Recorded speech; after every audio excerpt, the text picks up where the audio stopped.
바이썸입니다. K-팝 데몬헌터스의 전세계적 열풍이 존재할 수 있게 만들어준 실질적인 주인공 중 하나는 K-팝 최고의 아티스트 방탄소년단이죠. 그 중에서도 K-팝 데몬헌터스의 히트곡 골든 마냥 방탄소년단의 골든 막내인 세계적인 팝스타 정국이 라이브에서 K-팝 데몬헌터스를 보고 감격했다는 이야기가 나왔는데요.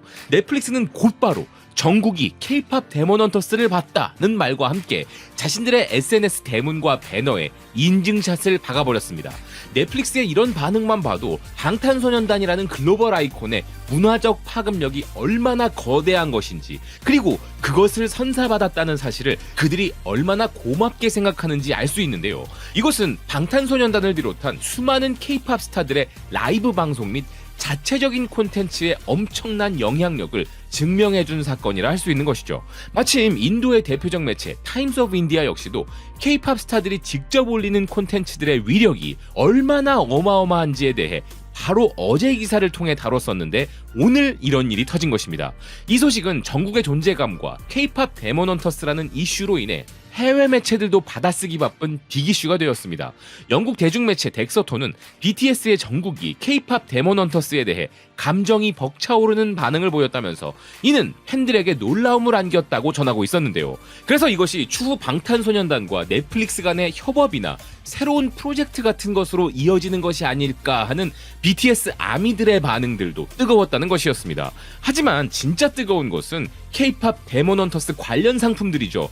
넷플릭스가 판매하는 제품들의 인기는 물론이지만 우리나라 국립중앙박물관이 판매하는 기념품들의 인기까지 치솟으면서 국립중앙박물관 홈페이지 서버는 과부하가 걸릴 정도라고 하는데요. 이 소식에는 심지어 미국의 빌보드도 주목할 정도였습니다.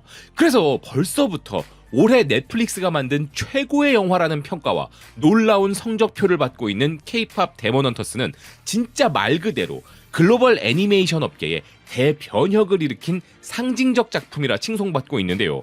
미국 할리우드 기반의 대중 연예 매체 더 랩은 극장용 애니메이션 영화들이 흥행 성적 면에서 최근 고전하고 있는 반면 K-팝 데몬헌터스는 스트리밍 플랫폼에서 대성공을 거두고 있다면서 애니메이션 업계에 큰 변화가 일어나고 있다는 것이었습니다.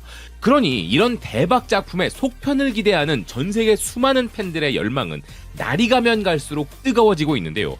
미국 대중매체 CBR은 K-팝 데몬헌터스의 실사화는 필요 없다면서 이 작품은 애니메이션이기에 화려한 비주얼과 과장된 액션이 매력이며 거기에 K-팝 컨셉이 더해져 독특한 것인데 이것을 실사로 옮길 경우 높은 제작 비용과 캐스팅 문제는 물론 애니메이션 특유의 스타일을 살리지 못할 위험이 있다는 것이었는데요.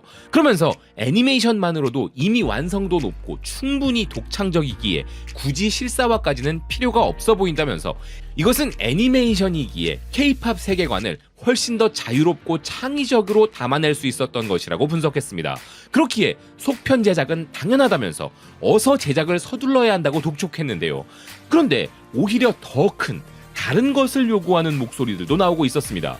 또 다른 미국 매체 텔테일 TV는 이 작품의 속편 제작을 반대하면서 그보다 더 거대한 것이 필요하다는 주장을 내놓고 있었는데요. 기사는 K-팝 데몬헌터스가 단일 작품으로 그칠 수준이 아니라면서 이것을 아예 TV 시리즈로 제작해야 한다는 주장이었습니다.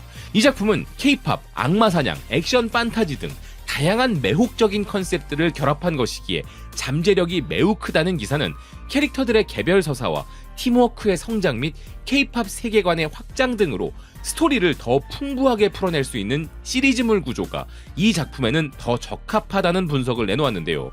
게다가 이 작품은 K-팝 팬덤 문화와 엔터테인먼트 산업의 어두운 면도 다룰 수 있는 여지가 있다는 이 기사는 넷플릭스가 다양한 글로벌 콘텐츠에 투자를 확대하고 있는 지금이야말로 K-팝 데몬헌터스가 시리즈화될 최적의 시기라는 것이었습니다.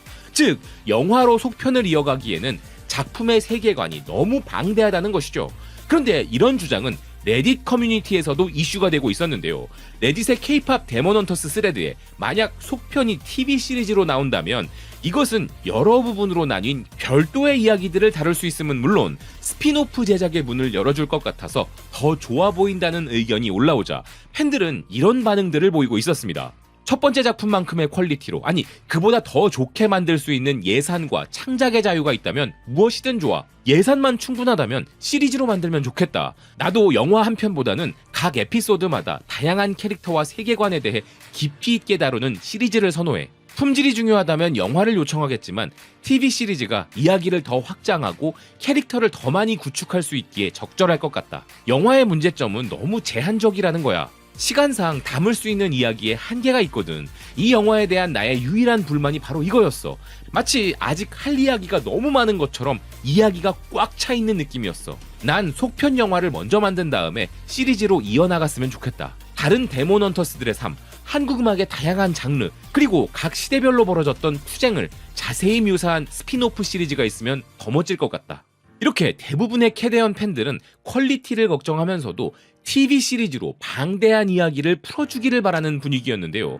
실제로 레딧 커뮤니티에는 1970년대 독재자가 대중음악을 탄압하던 시기에는 데몬 헌터스들이 어떻게 활동했을지 궁금하다면서 악마들을 사냥하고 있지만 자신들도 사냥당하고 있는 현실 속에서 그들은 어떻게 계속 싸워나갈 수 있었을까? 라는 질문이 올라온 것입니다. 이 의견에 대해 다른 팬들은 이런 반응들을 보였는데요. 언더그라운드 음악은 그 시절에도 늘 존재했어. 그들은 혼문을 이어가기 위해 풀뿌리 민주화 운동과 손을 잡았을 수도 있지. 내 생각에는 그들이 주로 한국 밖에서 공연하며 활동했을 수도 있고 언더그라운드에서 활동했을 수도 있을 것 같다. 데몬 헌터스는 꼭 대중음악을 부를 필요는 없었어. 대부분의 사람들이 공감할 수 있는 음악이면 됐겠지. 조선시대 3인조는 분명 대중가요 가수는 아니었어. 아니면 한국에서 활동하는 것이 아니라 미국에 있는 재미교포일 수도 있지. 나는 헌터스가 일본 식민지배 기간 동안 어떻게 활동했는지 더 궁금해. 독재 시절의 헌터스? 간단해. 데몬이 독재자를 장악해버린 거지. 그래서 헌터들은 몰래 활동하면서 혼문을 그 수준으로 끌어올리고 국민들을 구해야 했던 거야. 한반도에는 악마들이 난동을 부리는 사례가 많았을 거야. 일제강점기부터 한국전쟁, 김일성과 이승만 독재정권 하에 남북한, 박정희 쿠데타, 그리고 전두환과 광주항쟁, 이후 민주화운동까지. 그런데 북한에도 데몬 헌터스가 있을까? 아마 저 시절이라면 디스코 장르의 힘으로 세상이 구원받았을지도 몰라. 물론 이번 영화의 결말 이후 스토리로 이어가길 바라는 사람들도 많았지만 의외로 많은 이들이 데몬 헌터스의 역사를 설명하는 이 영화의 초반 장면에 크게 반응하고 있었던 것인데요. 한편 프랑스 매체 위스트 프랑스 역시도 이 작품의 속편은 필연적이라 주장했습니다. 그 이유는 이 영화가 한국의 전설들을 바탕으로 하기 때문이라는 것이었는데요. 그러면서 이 기사 역시도 17세기의 수호자들부터 1920년대의 라디오 가수들, 그리고 오늘날의 아이돌에 이르기까지 시대별로 만들어질 수 있는 속편 스토리가 풍부하다는 것이었습니다. 사실 속편이 영화냐 아니면 드라마냐 하는 논쟁은 결국 얼마나 더 이야기할 것이 남아있는가에 대한 문제인데요. 실제로 한국의 역사와 데몬 헌터스의 서사를 결합하면 영원히 마르지 않을 무궁무진한 이야기가 창출될 수 있기에 넷플릭스가 의지를 보이고 한국 제작진들이 그대로 유지되고 고위급 간부들의 한국 문화에 대한 무지에서 비롯된 그 어떤 외압 없이 자유도를 100% 보장하고 예산만 두둑히 지원해 준다면 이건 정말 드라마로서도 전혀 손색이 없을 세계관인 것은 분명합니다. 하지만 영화든 드라마든 앞으로 속편으로 나올 이야기들에 비하면 이번 영화는 살짝 맛보기 정도의 수준이었음에도 불구하고 이 작품은 전 세계 팬들의 마음을 벌써부터 이렇게 흔들고 있는 것인데요. 그러니 아직 전 세계를 향해 열리지 않았던 유구한 한국의 역사와 전설은 물론 전 세계가 K-팝을 통해 공유하는 따뜻한 공동체 의식에 대한 이야기라면 이 작품의 속편은 선택이 아니라 운명이라는 생각입니다. 시청해주셔서 고맙습니다. 또 뵙겠습니다.